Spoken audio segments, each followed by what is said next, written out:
my mask so you guys can hear me well. Can you hear me well? Yes. Awesome, awesome. Well, how y'all doing this beautiful day? Hey, as long as we woke up, it's a beautiful day, right? All right, so I do have to give a disclaimer with this subject. It's gonna step on some toes. So be ready for that. So the topic that she said before is fear of the unknown. That is a huge problem that we have in our society, in our community, within ourselves, is fearing the unknown. So number one, what am I talking about? Let's first talk about self. Everybody goes into self-discovery thinking of looking at our new skills or tapping into undiscovered talents, and we think that we walked into self-discovery. But we miss the marker of self-reflection. Looking at that side of ourselves that is not so good, is not so pleasant. How we treat people, how we treat ourselves. For instance, in the spiritual community, we call it shadow work. And that shadow work is pivotal to your spiritual growth.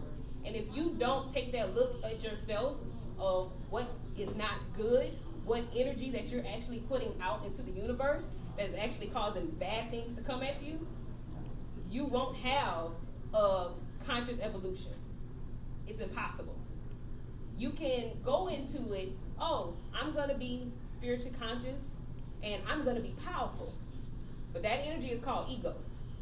Because if you go into it thinking of it as a power source, oh, I'm going to use it to get back to people who did me wrong. Or, I'm only going to help those who are around me. That's not a good energy to have. And whatever energy that you put out to the universe, best believe you're going to get it back, whether it's good, bad, or indifferent. So with self-discovery, look into the mirror. How are you? Are you really genuine with people? Are you genuine with yourself? Because some people are so compulsive liars that they lie to themselves. And the truth is nowhere in them. But they're trying to convince everybody else of who they are, and they don't even know who they are. So we have to take a holistic approach, okay? Looking at the good. What are my characteristics that I give to the earth, that I am an asset to people, that I'm an asset to myself, that I'm an asset to the earth? Then what are the things about me that are not that good? Do I have an attitude? Am I very mistrusting? Am I very ugly to people? Do I pop off all the time without even giving somebody a chance to speak? Because that's the energy, if that's how you are, that's the energy that you're putting out, and that's the energy you're going to receive from other people. And it's funny how those type of people, when they meet someone who matches their same energy, they're offended. Well, what did I do to that person? But that's the energy you gave out, sis. That's the energy you just gave to somebody in the grocery store who literally said, excuse me. So, again, shadow work, self-reflection. Looking at what could be wrong with me. There's nothing wrong with discovering that. That actually makes you a stronger and more well-rounded asset to this universe. So, what can you do to help yourself with that, right? First things first is meditation. Meditation is literally you going inside of yourself and talking to yourself, elevating yourself to that higher consciousness, to that higher vibration. What is it? What is your purpose in meditation? What are you seeking? Am I seeking, benevolent spirit? Am I seeking to be an asset? So a lot of people ask me, well, Danielle, how do I meditate? I'm not able to shut off my brain. I don't know how to stop thinking. Well, none of us can really stop thinking. Our brains are always going. But it's about concentration. So having an affirmation, having a thought process, and repeating that to yourself, having some type of music or some type of chant or something going on, and get into a quiet space. You can meditate while you're laying in the bed. You don't necessarily have to be Indian style on the floor, but Also quieting yourself, and then start practicing how long you're meditating. Start off for 5 minutes. If you're one of those people who has anxiety and your brain starts racing, oh, I could be doing this, I could wash dishes, I need to vacuum, I need to do this. Okay, well, give yourself a time where, okay, I'm going to take out 5 minutes to myself, quiet myself, heal myself. Focusing on self-healing, focusing on self-love, focus on loving others. Then that 5 minutes, like, okay, that 5 minutes is not long enough. Then you can start going to where you can 10 minutes, 20 minutes, even an hour. I haven't mastered an hour, but that's the point, is for you to be able to commune and with yourself. Okay? So what's the other fear? Now, this fear might be a little step on some of our older generation toes. The fear of our ancestral history.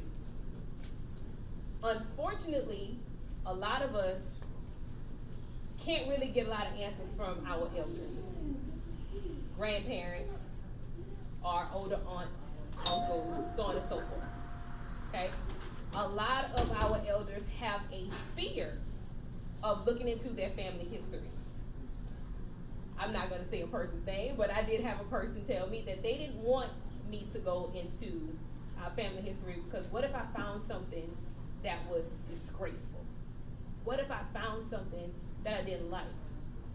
Well, number one, the now person, Jan, was not there, so that had nothing to do with me. And what do I have to fear? What if that person's consequences that they did in the past have to do with me now? And what if that person actually had a reasoning for what they did? I'm gonna give you a good example.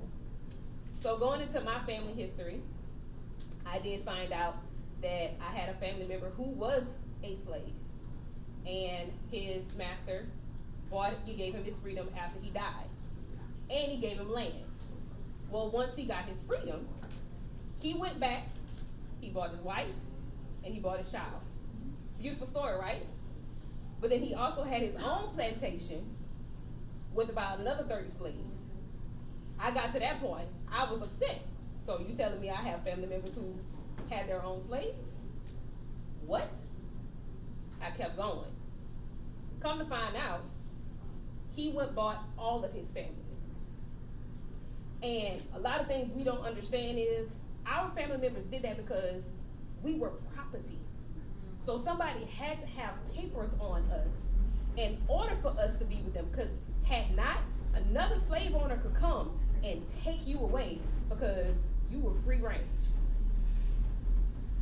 We don't like talking about that because we're scared to go deeper. So looking into also ancestral history, it was told on my mother's side of the family, it was a rumor that my mother had Native American in her family. But there was no proof of this information. Everybody had somebody in the family, we have Native American in our family. Well, I went back some generations, come to find out my mother's grandmother actually was in the archive of a reservation of being Native American. I was like, well, it wasn't a rumor. Okay. But again, fear of the unknown. Go back.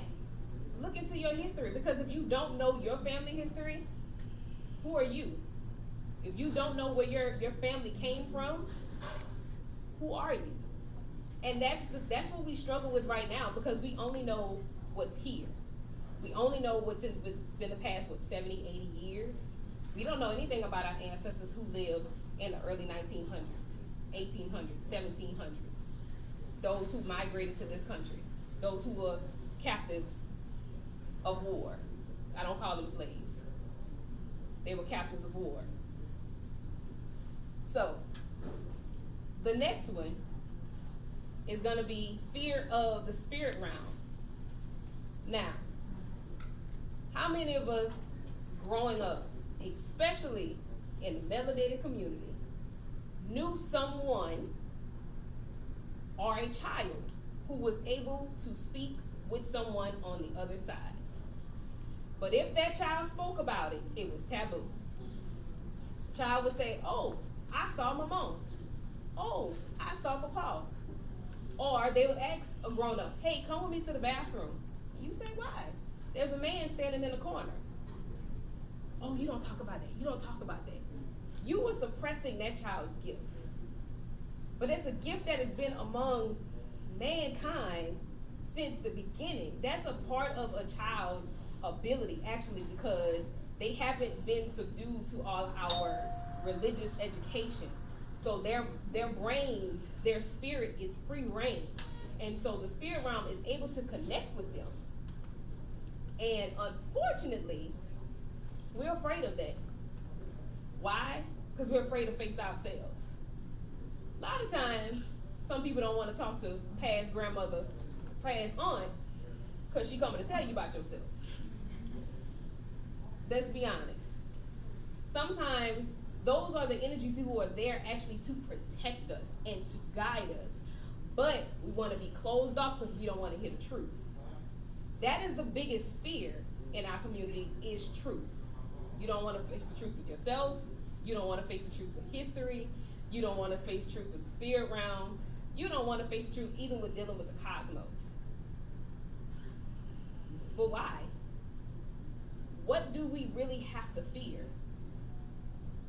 Because you can't even give your source of where that anxiety is coming from. Why is it so troublesome? Now, granted, many of us were taught many religious practices. But if you look at some of the traditions that we have in these religious practices, they don't go by these books. A lot of the practices come from our ancestors before they even learned these books. So let's discover what they were talking about first. And then see how this text applies to that information. Because there's a source of everything. Just like there's a source from these texts, there's a source from these traditions and these cultures and these practices. But it's easy for us to just take what somebody says at face value and say, well, that's what Pastor said, or that's what my priest said, and that's it. I'm sorry, I was a person who always asked questions. But why? Again, we get mad at little kids when they're in the age of 4, 5, and 6. When they ask, but why? But why? But why the sky is blue? Okay, because light is reflected off the ocean. But why? Which we know that's not really true. But why? But you stop when you don't have any answers and you get frustrated. Because you don't even know why. But again, we stop at surface level knowledge. Not understanding that our brains are capable of actually using more than that 12% or the 15% that we've always used. You can go deeper. You can connect with more than just the spirit realm, more than just yourself. You can connect with the universe. But that's another fear.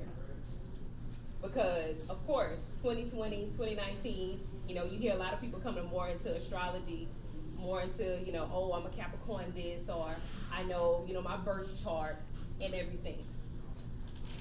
But then, do you really understand what those planets mean?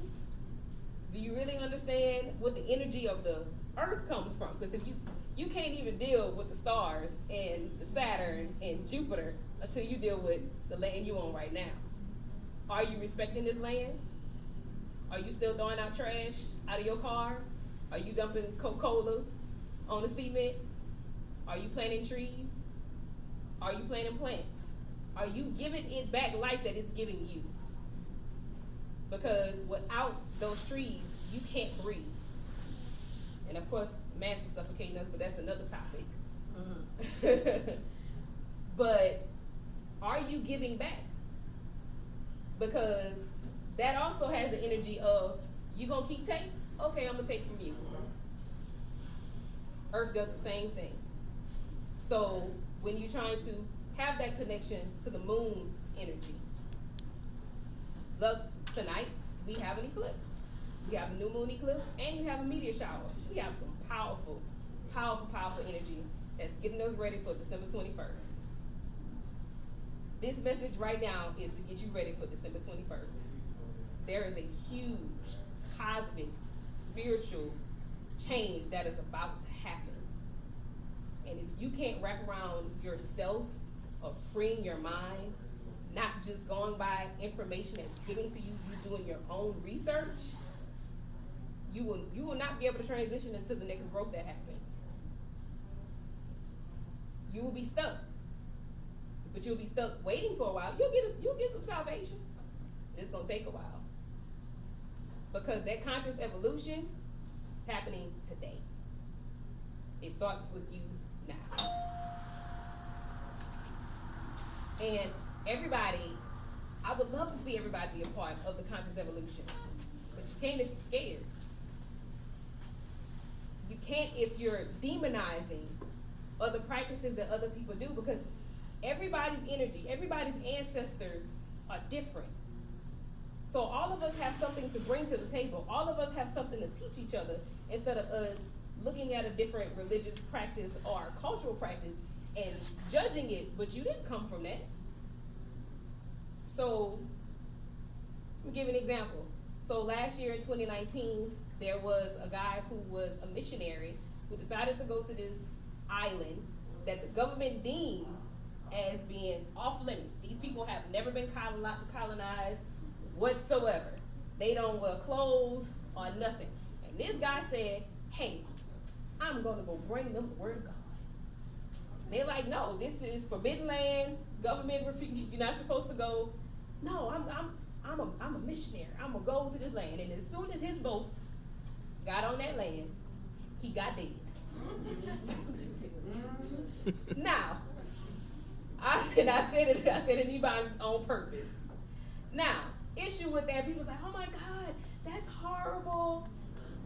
But those people were doing just fine without you trying to come. They've been surviving all these thousands of years. Why do we need to try to fix something? Who said it was broken in the first place? And so many of us look at ourselves or look at some practices our grandparents had, and just because you didn't understand it, you demonized it. Yeah. Just because somebody else said it was wrong, you were like, oh, but you never even questioned why that person thought it was wrong. Just because it wasn't their practice. So coming out of fear is you guys, it's so liberating. It's so liberating. And I cannot stress enough how self-reflection is so important for your growth in the conscious evolution. Because you cannot elevate operating in the energy of ego. We are all duality. You are both dark, you are both light. But your purpose is to learn your dark self so you can keep it under control. Because if you don't know it, it's always controlling you. It is always controlling you. And so even though you may get over on people by manipulating them, by hurting them to help yourself, or make yourself wealthy, or make yourself look good, but I'm a firm believer in that energy of karma. When people do me dirty or people do me wrong, go right ahead. Go right ahead. I just pray the universe have mercy on you. I don't wish nothing too bad on you. But whatever you get, I'm sorry, that's what you had deserved. Point blank, period. And so, I have people question me like, oh, you do these readings, you do these candles. Aren't you afraid that somebody's gonna, try to attack you? Nope. Nope. I had a sister try to attack me on Halloween Day.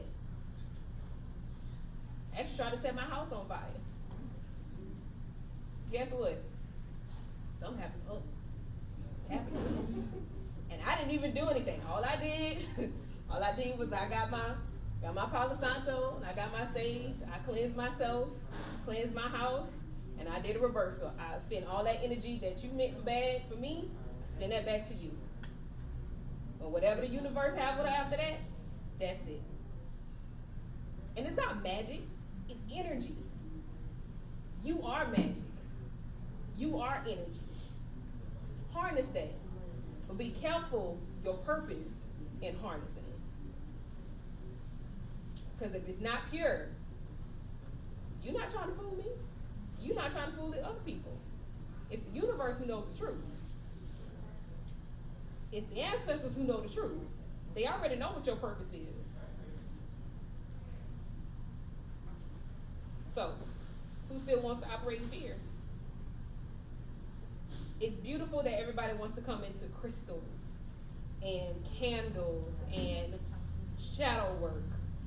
But what is your purpose for doing it? You know, I hear many young women, you know, I'm going to be a powerful Wiccan or a powerful witch or a powerful.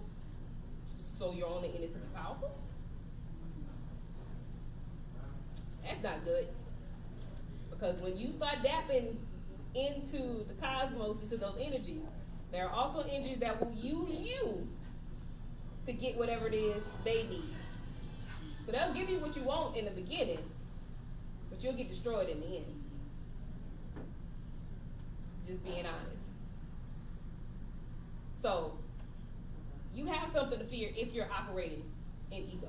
You have something to fear if you don't have the best intentions, all honesty. But if you are pure in human life coming together as one, us being in operating love, light, and positive energy, that's something you do not need to fear.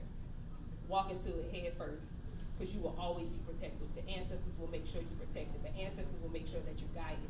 You will hear those small voices telling you, don't go that way. I don't like her. Don't do that. Mm-mm.